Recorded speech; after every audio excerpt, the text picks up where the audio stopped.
And now, I would like to present to you Mark Sudbury. Mark Sudbury is a friend. Come on, stand here with me. And a seasoned professional, it's true, in the field of reputation management and higher education.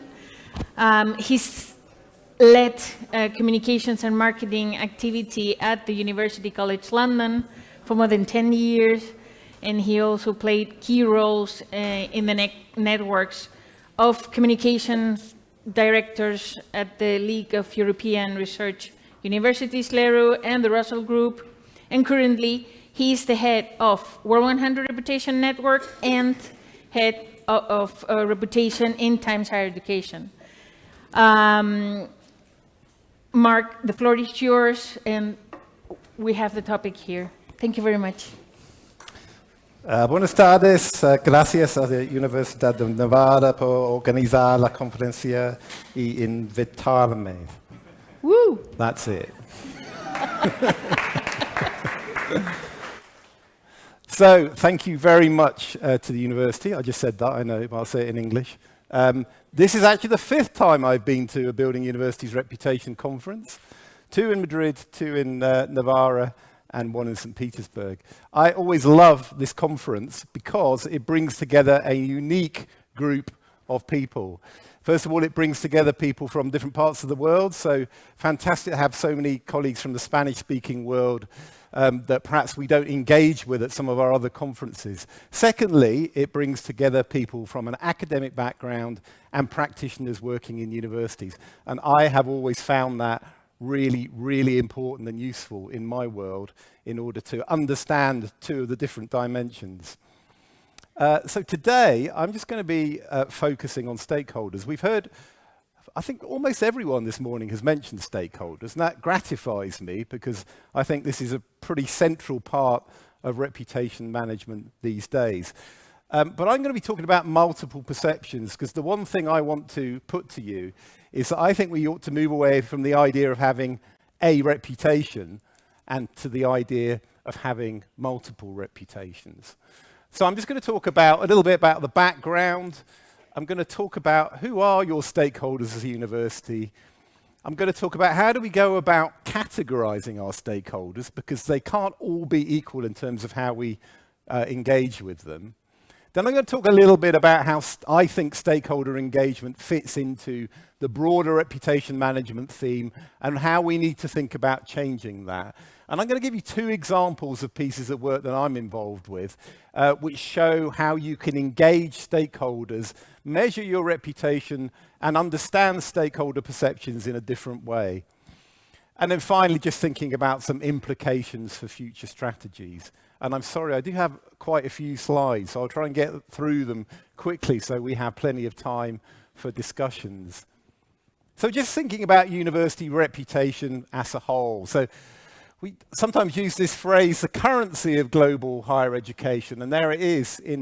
Apparently this is a thing that used to be called a tweet. So they still called tweets now. I can't be sure now that Twitter's no longer called Twitter. And this was when the World University rankings came out last year that the previous speaker was talking about. And of course, as we've just seen, reputation is measured in some of the global rankings, not all of them. And often, and I think this was the subtext, or maybe not the subtext of much of the previous session, rankings are often seen as a proxy for reputation.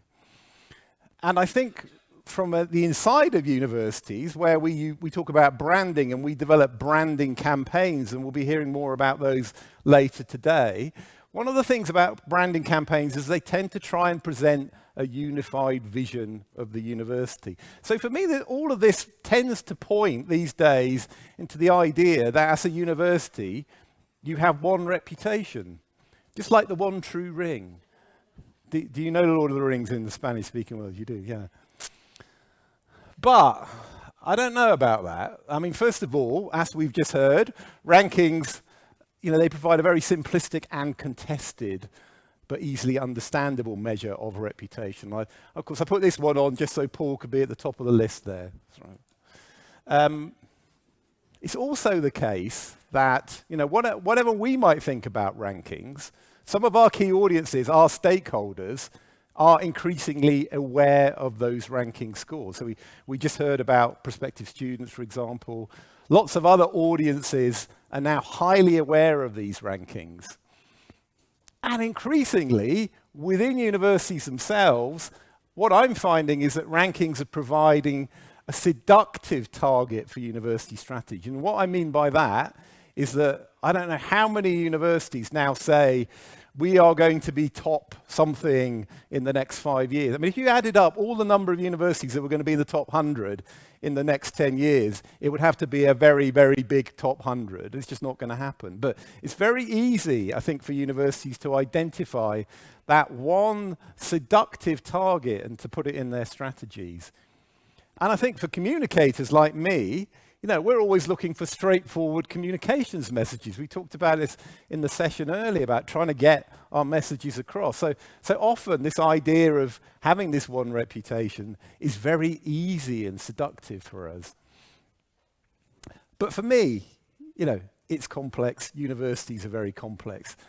I mean, first of all, we do all sorts of things in universities, all different sorts of activities and goals. I mean, this is a slide that we tend to use when we're talking to university leadership, reminding them how important reputation is. It influences all sorts of things that a university does, right across our core mission. And as we talked about this morning, we're in this connected world. And my view is reputation management, essential that it's not passive. It has to be really proactive. So we can't just say, okay, once a year this ranking is going to come out and tell us what our reputation is. We've got to be much more proactive about it. As we've seen, rankings do measure reputation, some of the rankings. But crucially, they're only measuring reputation, usually with one audience. Now, it's a pretty important audience, global academics, and in the case of QS, also global employers. But how many audiences do we have? My contention, and I may even have said this as a previous one of these summits, is that universities as an organization have not just a complex range of stakeholders, probably the most complex set of stakeholders. I always ask this question, can you think of another organization that has as wide a range of stakeholders as a university? Now, I think we usually come up with probably the Prime Minister's office, because that covers everything. But even in government, you tend to be focused in one particular area unless you're in the Prime Minister's office.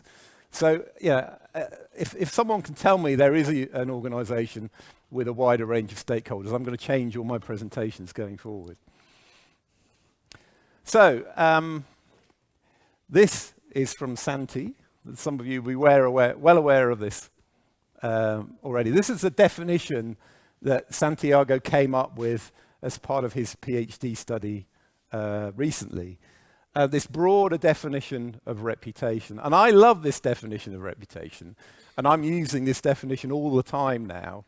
And one of the reasons I love this definition of reputation is that, it talks about beliefs, perceptions, and attitudes.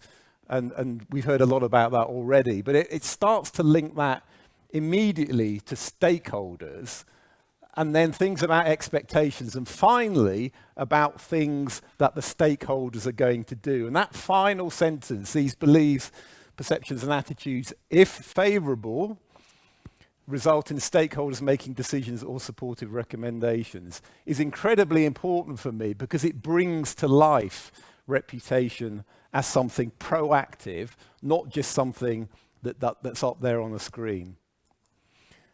I've got a couple more of yours, Santi. I apologize for this, but it's a good thing. So Santi already talked this morning about how reputation's formed in his introduction.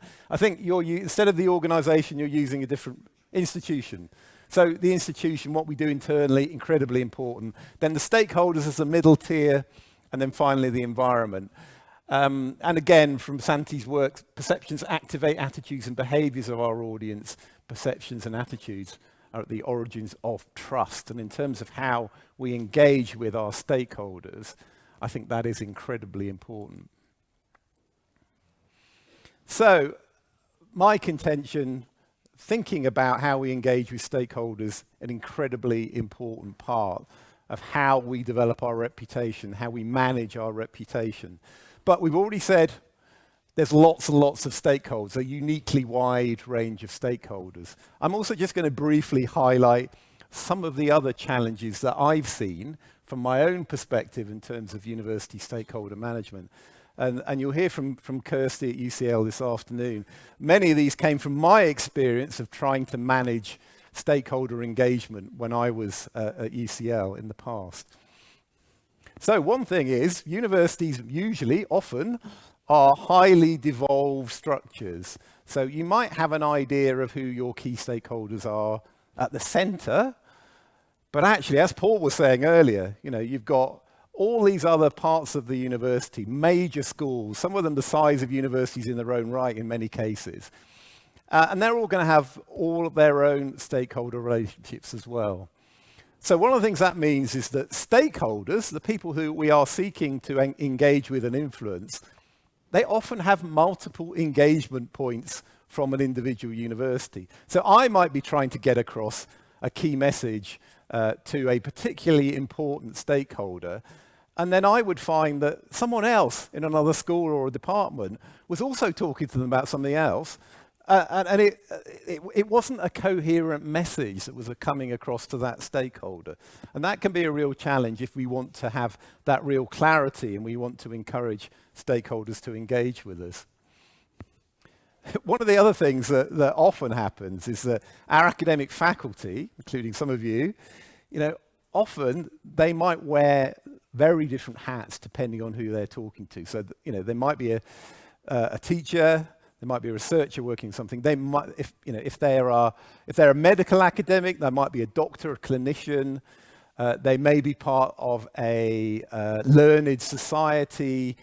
They've probably got lots of different hats. So sometimes, in my experience, when you're working with your academic colleagues, it can be quite challenging to get them to think about, when they're talking to a really important stakeholder, which hat are they wearing? Are they wearing their hat from the university? Are they wearing their hat from somewhere else? So that can be a challenge in terms of being clear about this. One of the other things that I always found when we were trying to talk to colleagues within the university is that often colleagues, particularly academic faculty, are very jealous of guarding their relationships, right? So they don't want to give you, someone working in a central team, they don't necessarily want to give you access to their relationship with an important person because they feel it might impact the way in which they engage with that person in the future. So often, even when we're trying to find out, we're talking to colleagues within the university who are our key stakeholders, often it's really difficult because they don't want to tell you. Then there are just some practicalities. One of the things I always found is that, it's really complex to maintain these contact lists of who our key stakeholders are, have databases. Sometimes that's a technical issue. I don't know whether you've solved that yet, Kirsty. Possibly not. No. Really, this stuff can be really complex. IT in universities can be really complex. So just the complexities of maintaining those lists can be really complex. And then one of the things that I think has always felt like the case is that we've had limited tools for actually monitoring the sentiment of stakeholders. So that's what I'm going to talk to you about, the couple of things that we've developed over recent years around that, but that's certainly been the case. And then the final thing is, again, I think universities are really interesting because, we are global, local, national, regional. So sometimes when you're thinking about engaging with stakeholders, it just adds to that complexity. Which focus are we having with particular stakeholders? How do we construct something that is really meaningful in terms of those lists of stakeholders? So it's complex, as I was saying earlier. So let's jump on and just have a go at identifying who our stakeholders are. Over to Santi again. So this is from Santi's PhD study, where he talks to a wide range of people connected to universities to try and understand reputation. And this is the list that they told Santi who the key influential groups were, so the key list of stakeholders. I always find this one really interesting because most of these, until you get down to about number 8, are essentially internal. Okay, academic staff will include external academic staff as well. But when we talk to each other about who are the key stakeholders of a university, we're often thinking internal. And I wouldn't downplay that at all, because internal stakeholders are incredibly important for us in terms of reputation management, as ambassadors, as the people who actually deliver what we're trying to do with our missions. Excuse me.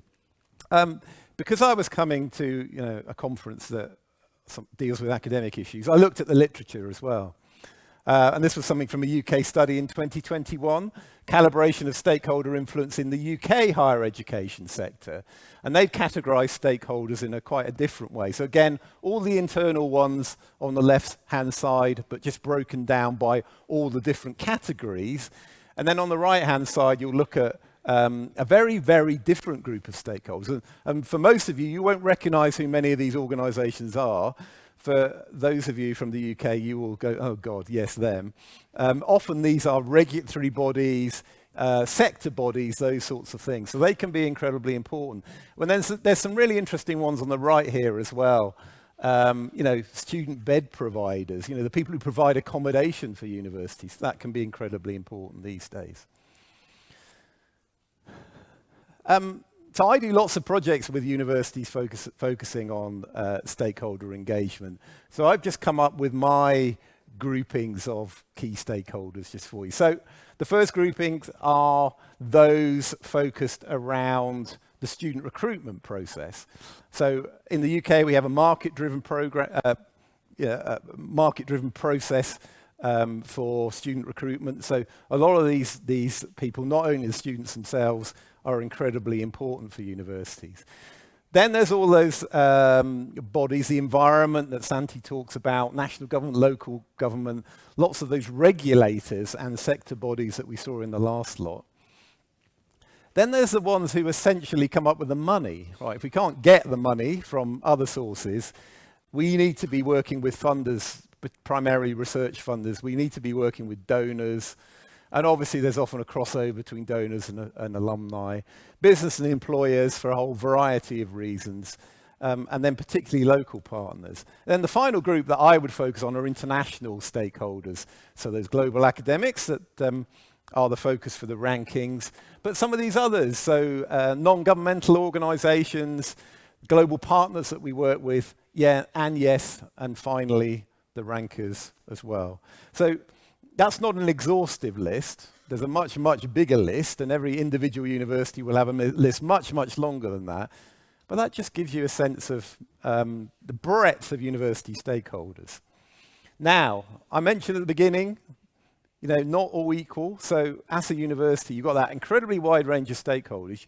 You can't possibly hope to engage with and communicate with all of those different stakeholder groups on an equal footing.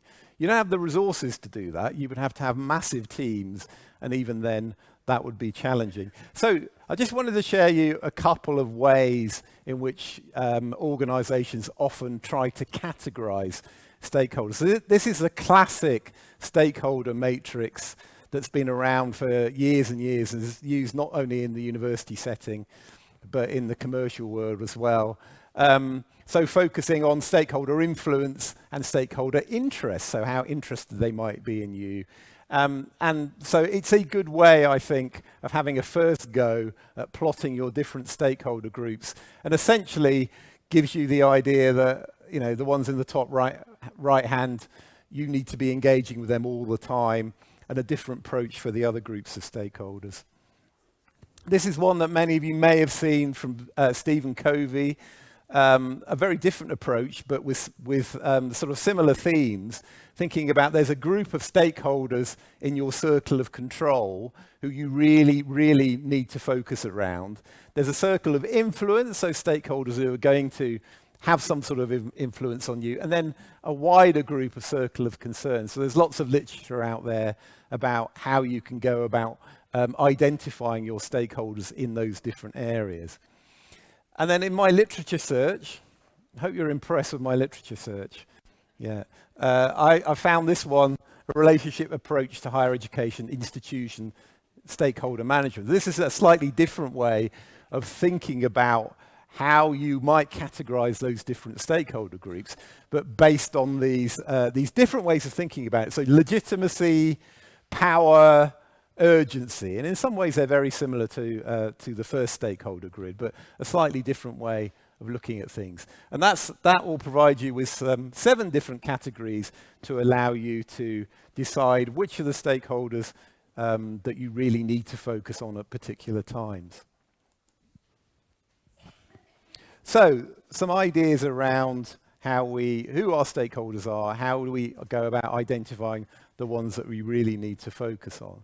So I want to move on and just think about the future now, think about how we might start to do things differently based on that idea, first of all, that we don't have one reputation, we have a series of reputations with different stakeholders. And secondly, based on the idea that we really, really ought to become more proficient at understanding what the motivations of stakeholders are if we're going to be successful in reputation management. So this is a definition that we use of reputation management in our network, professional process of communicating and engaging with stakeholders to improve your reputation. So, you know, already over the years, and Paul was referring to this earlier when he talked about where we've come from, I think as a sector, we've become pretty good at starting to think about this, but I think there's more we can do. And I reflected upon, my time, and I think we always had this quite traditional approach, and it was always more about telling people stuff. And that's been something that I think universities have often been really guilty of. Like, we have fantastic amount of knowledge and wisdom in our institutions. So our first idea is that we're going to share that, but we're going to do it by telling people rather than by seeking to engage with people. I've mentioned the multiple contact points, and I think we've not been great in the past at seeking feedback. Getting feedback from stakeholders that really helps us understand what they think about us and how they engage with us. So for me, we really need to move from that sort of approach to something that's much more fundamentally based around listening to stakeholders, that's based around two-way communication. But really importantly, I think this is not only from a reputation management perspective about communications and about our communications programs. What I've learned over recent years is that actually through that engagement with stakeholders, what we can also do is feedback into the strategy of the university and the operations. And of course, communicators, as we've talked about this morning, we should only be communicating the things which reflect the institution, what the institution is all about, what we're trying to do. So if we can find ways of feeding back into the strategy of the university, that not only helps us develop reputation, that helps us develop more proactive strategies for universities as well. Back to Santi. So I mentioned listening, and I was really taken with this. Listening is the way in which we give value to stakeholders, get to know them, integrate them into our value chain, and accept them and their perceptions. So Santi's outlined those different stages of listening. But again, I find that as a brilliant definition, but also you can see how that fundamentally fits into this idea that we shouldn't only be finding out who our stakeholders are, we shouldn't just be putting messages out to our stakeholders. If we're going to be successful both in developing the reputation of our institution and becoming more strategic, we should be listening, and not only at one stage, at all these different stages. And I'm not going to go through this because I couldn't possibly do it the justice, but I'm sure some of you will have seen Santi's other presentations on listening to stakeholders. So I want now just to share with you a couple of projects that I've been involved with where we're trying to put some of this into practice. And the first of these is the World 100 Reputation Tracker. So this is a project that developed 7 years ago, and there are several universities in the room who are part of this project. Whilst I will be sharing some stuff, don't worry guys, it's all anonymized, although you'll be able to spot your own stuff probably. But the whole idea behind this particular project was a group of our members of our network, the 100 Reputation Network, initially in the UK, although we've subsequently developed an international version. Members got together because they felt that we had very, very limited ways of measuring our reputation. As we said earlier, we've got lots of measurement with global academics and some measurement with global employers through the rankings, but we didn't have other effective ways of measuring reputation itself. So it was a co-created project, and it was absolutely about recognizing that the rankings had highlighted some of these challenges, but we needed some more specific information. And it was really developed around the idea that if a number of universities came together, so I think in the first year we had about 10 of the UK universities came together, they can pool resources. And that means if you're going to go out and survey different audiences, you can get access to larger samples, you can cover more audiences than you would. And of course, many universities have done individual projects in their own right, you know, brand tracking work or whatever. But if you're only doing it within your own university, either it will be very expensive or it will be quite limited. And then the data you get out of this will allow you to compare your reputation across different audiences, but ultimately to look at trends, but also to share information with peers. So the idea that universities bought into originally is that they would be part of this and the other universities would see their data as well as their own. So that's a good way of measuring your reputation in a much more complex way. And one of the key drivers for colleagues was that often, in my experience certainly, in communications teams, we come under real pressure around key performance indicators because it's really difficult to measure communications and marketing activity in a way that other parts of the university can easily measure their activity, you know, whether it's citations or, I don't know, staff, you know, HR teams measuring staff statistics, etc. So one of the big drivers for this is that we wanted some key performance indicators ourselves to show the impact of the work that we were doing. So this project's now in its 6th year, and we survey 15 different key opinion forming groups, and I'll show you those in a minute. As I say, we've also developed an international version of this survey with 7 key audiences. As the previous speaker was talking about, it's much easier within a country context to have comparable data for a number of different audiences, and it's very difficult to have that data that's comparable internationally. So that's why there's a difference between the domestic and the international. So we undertake surveys with these different stakeholder groups throughout the year, and the information from those surveys is shared with the universities on interactive dashboards, so they can see that information coming in real time.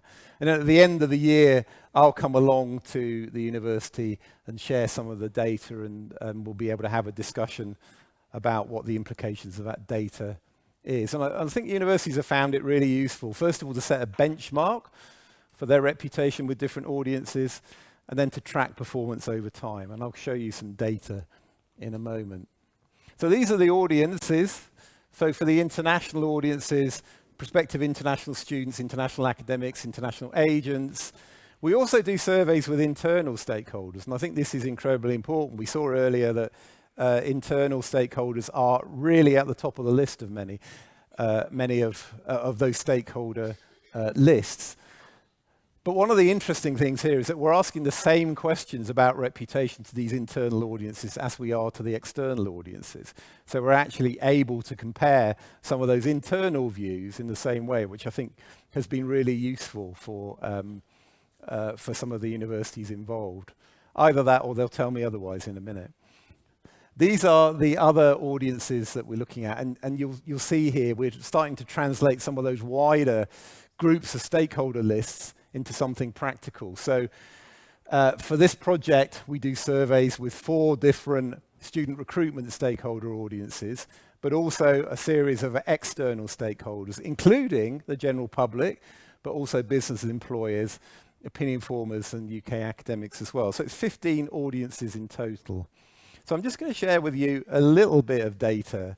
But first of all, let me just talk about the core questions that we're asking. And the critical thing here, again, was that this was a co-created project. So it was the universities themselves who came up with the questions, the audiences, and how we went about getting the samples. So it was really meeting the needs of the universities that was the most important thing. So there are 3 core questions. The reputation score, and this is the question: if the university with the best reputation scored 10 out of 10, how would you rate the reputation of this university? So we have to find a proxy, because you can't just go out and ask all those different audiences, what do you think the reputation of this university is?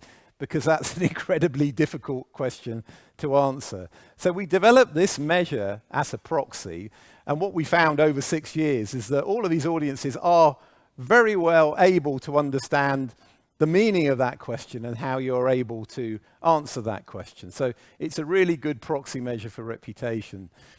Second, we ask what we call an awareness question. So we're asking people about the top 10 universities. That doesn't really work globally, but it works within the UK context. So getting an understanding of how often people will mention that university as a top 10. Then the other one is a Net Promoter Score, and some of you will be familiar with this from the commercial world, used very widely in the commercial world. To what extent would you recommend this university as a place to study or work or collaborate, depending on the stakeholder? Now, we don't ask that Net Promoter Score to all of those audiences, because some of those audiences are not likely to study, work or collaborate, but we're asking that question to some of the audiences that are most engaged with the university. And that's a really, really important measure for many of our universities. So I'm just going to share a little bit of data with you, just to give you an idea of how universities can use this information.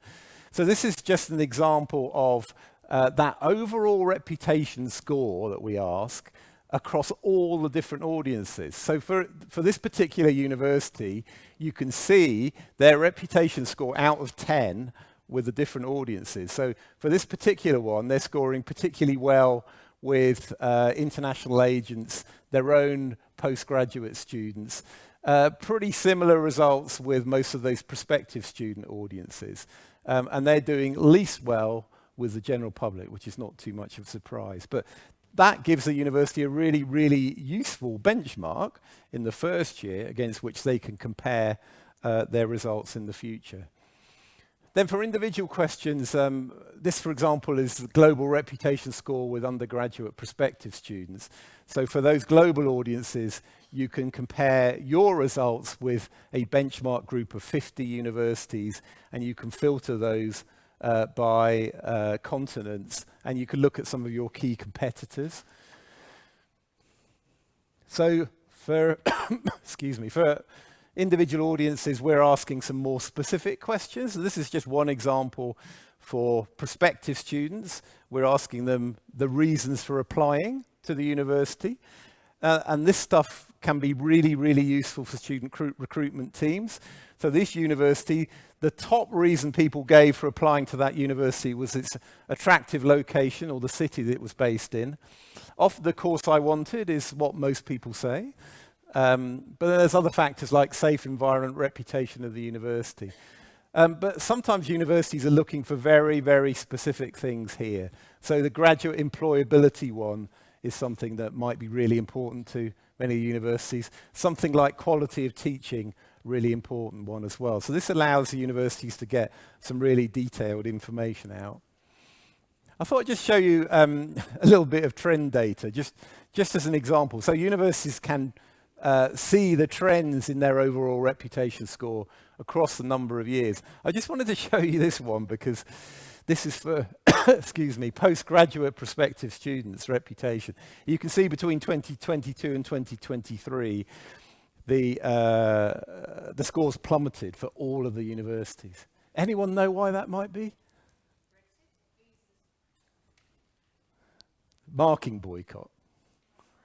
So there was some industrial action going on from academic staff in the UK, well, the last few years, but in the last year, they introduced, or some introduced, a marking boycott, so they would not mark exams and final year papers. And that has had a dramatic effect. So this group is prospective postgraduate students, so most of them are currently studying in universities and undergraduate level. So we can spot some of those trends using this data. I want to just show you this one as well, because this is parents. And actually, parents don't seem to be bothered about that. So parents, last year, the reputation went down massively, and this year it seems to be okay. Don't know why. And this is the one I'm always interested in. So there aren't many questions in this survey that have a specific focus on research, just because of the nature of the audiences and whether they understand research enough. This is asking a question about how would you rate this university for its impactful research? And we can see here there was a big jump between 2019 and 2020 due to the impact of the pandemic. The survey took place later in 2020. Second year of the pandemic, those scores leveled off, but in the last year they've grown as well. So some of this stuff can be really useful for a university in terms of understanding its reputation with different audiences. So one of the questions we ask of that global academics audience is, which subjects is the university best known for globally? And this stuff can be quite interesting to universities because it's very different to the questions that are asked in the rankings. So the rankings are asking academics to identify the best universities in their subject areas, in their experience or not in their experience, depending on how they answer it. Here we're actually asking people, international academics, to identify the university and which are its strongest subjects. And for many of communicators in the room, we're always interested in that. What are our strongest subjects? So what should we be focusing our activity on? And there's two different examples of two different universities here. One with really big focus on medicine and sciences, one with a really big focus on social sciences and arts and humanities. And seeing how those things change over time can really help universities understand whether their plans and communications activities are having an impact. So just a couple more. So we ask a question, choose up to 5 words to sum up the character of this university, and we call these the brand words. So we primarily ask these to the internal audiences because they've got a good enough understanding of the university to articulate this. We also ask it of the teachers' audience.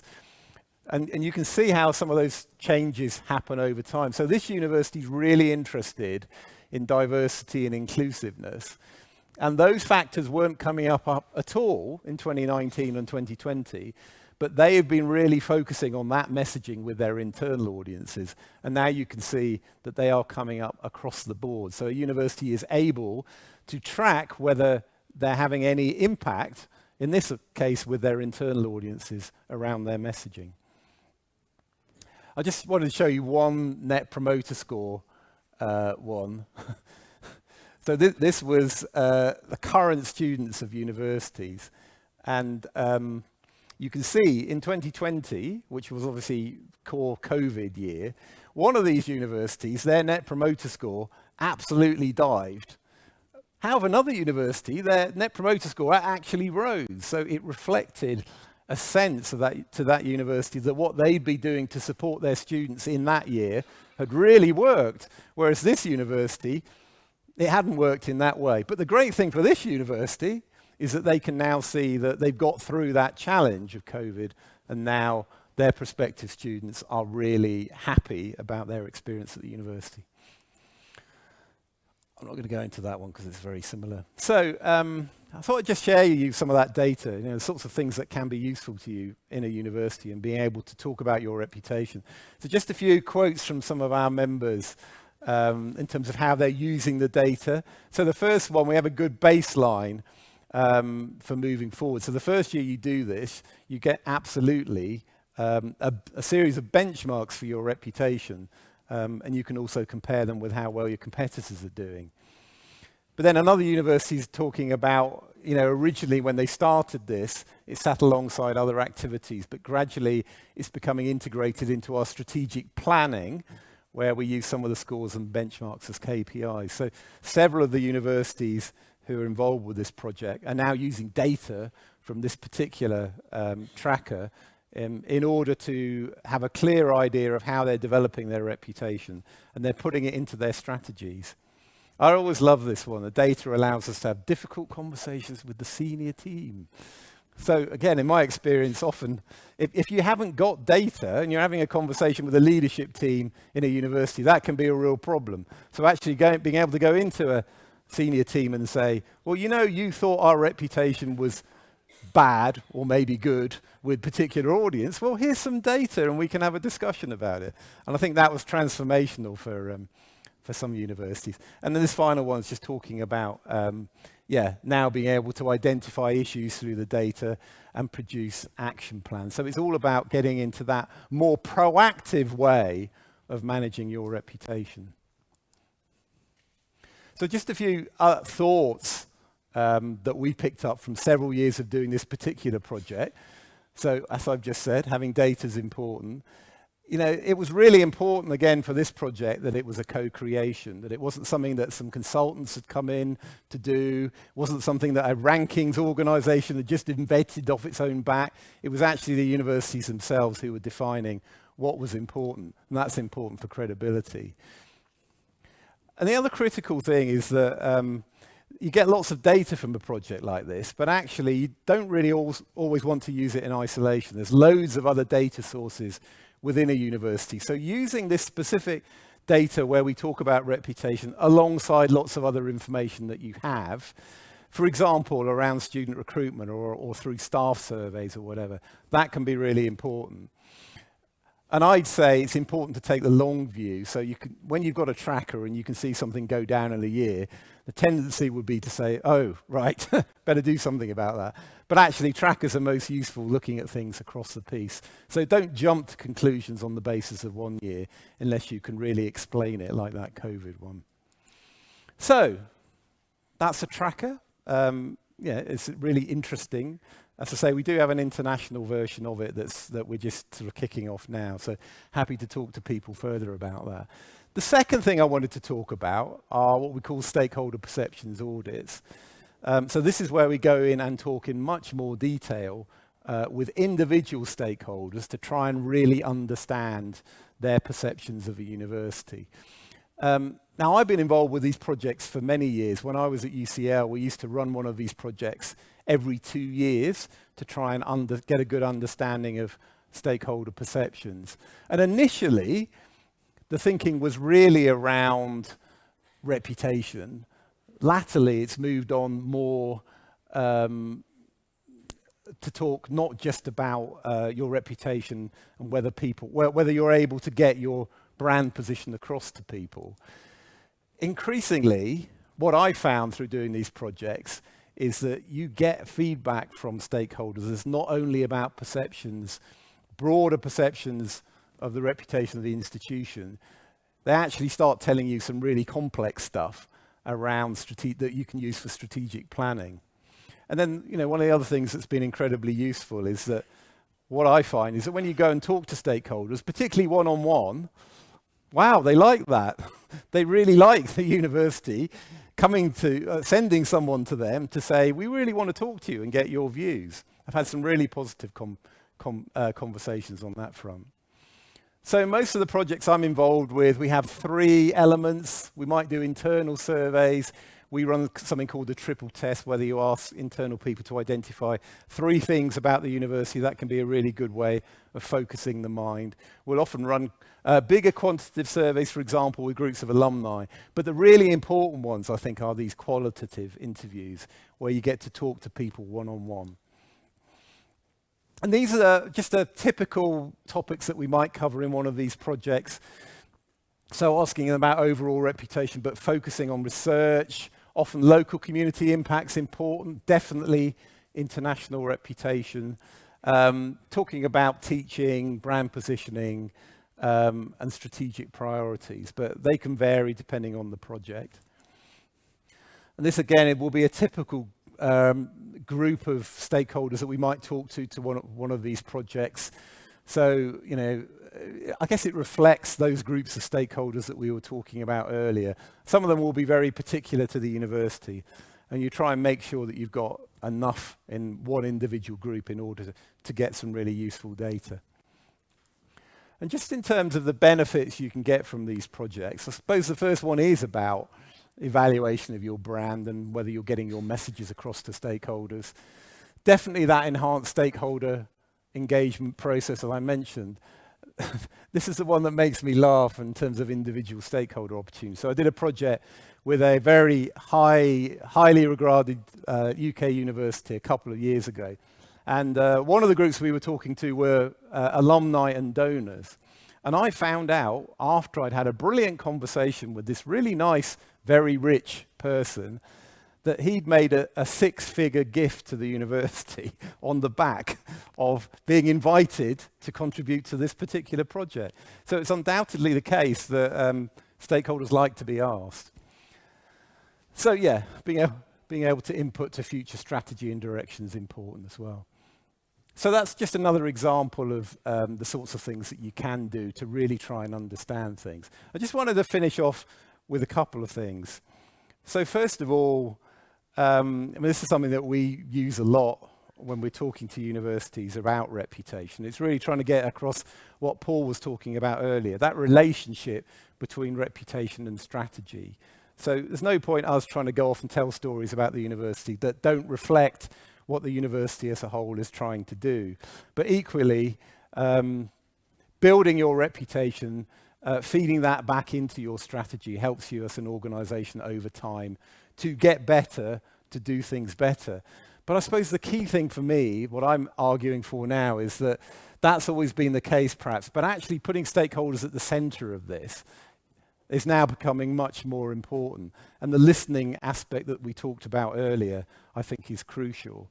So instead of just being focused on trying to understand what our reputation is, let's get that input from stakeholders. And okay, what I'm not talking about is that we listen to stakeholders and then we suddenly do everything they tell us to do, because it's not like that. And that's where that engagement with strategy needs to come in. But actually having stakeholders as a key element of what you're doing in order to develop reputation management is key. And just one final one. So we talked about issues management earlier. So, this is the other element of reputation. People will attack us, so we've got to do the right things in order to maintain our reputation as well. The more I've thought about it, okay, on the one hand with issues management, you need to do the things right. You need to get the statement. You need to understand what's going on. You need to have clarity about what it is that you're saying as a university. But actually, stakeholders are really important here. So even if a particular stakeholder hasn't been involved with that issue, they've probably heard about it, it's probably been in the media, but your communications with those stakeholders to help them understand what the issues were, I think are incredibly important. So I would place issues management, stakeholders at the center now, not only of reputation management, but issues management as well. So just a few conclusions from me. So, I think reputation is no longer just a comms and marketing issue. We've already talked about that earlier. It's something for everyone. Absolutely, we should be thinking about proactively managing our multiple reputations with a range of stakeholders. Listening, we talked about that. And I guess the final thing is, the more I think about this, I think communication strategies, traditional communication strategies, in my view, need to shift from the way we've done them before to actually become about stakeholder engagement strategies. Because if we're really going to shift our multiple reputations, we need to move from that one way of doing things to a multiple way of doing things. So we need to move from one reputation, and Santi said this earlier, you said multiversity, to multiple reputations. Thank you very much.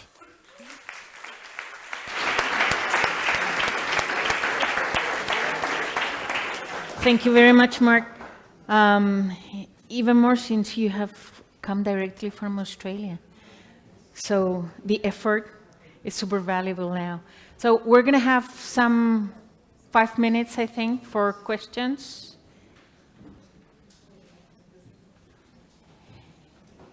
Yes, here we go.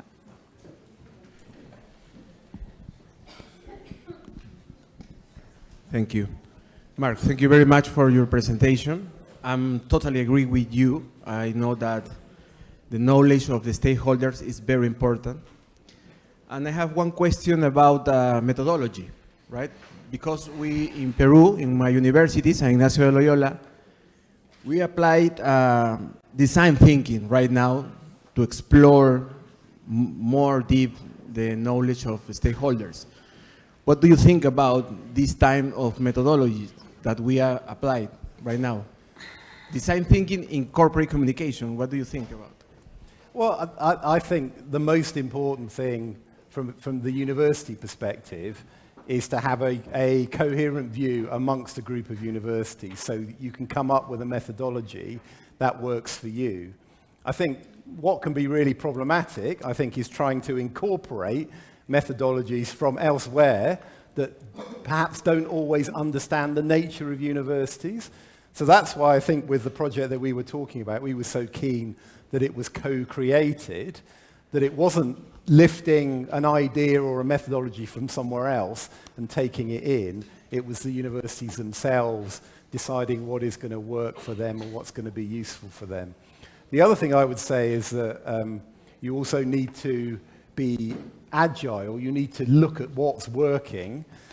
And we were talking about the rankings earlier and the fact that, you know, some of the rankings, they change their methodology every now and again. Now, actually, that's quite a good thing, because if the previous methodology wasn't working or was reflective of what was happening in the sector 10 years ago, you don't necessarily want to continue to be measuring the same thing. So on the one hand, you need to have a basis. If you're going to track reputation, you need to ask the same core questions, but also for the universities to come together to be agile, to think about, well, what's useful to us? Because as we talked about in the sessions this morning, you know, we're in a completely different world now than we were 10 years ago. So thinking about things proactively is really important for me. So I think the methodology, there are lots of different methodologies out there, but work with other universities in order to develop something that feels useful to you. Thank you. Maybe we have time for one more question. If not, so we're going to thank you, Mark, for this time with us, for the effort, and for the proxy for reputation, stakeholders. I think next step is co-creation with stakeholders and sustainability.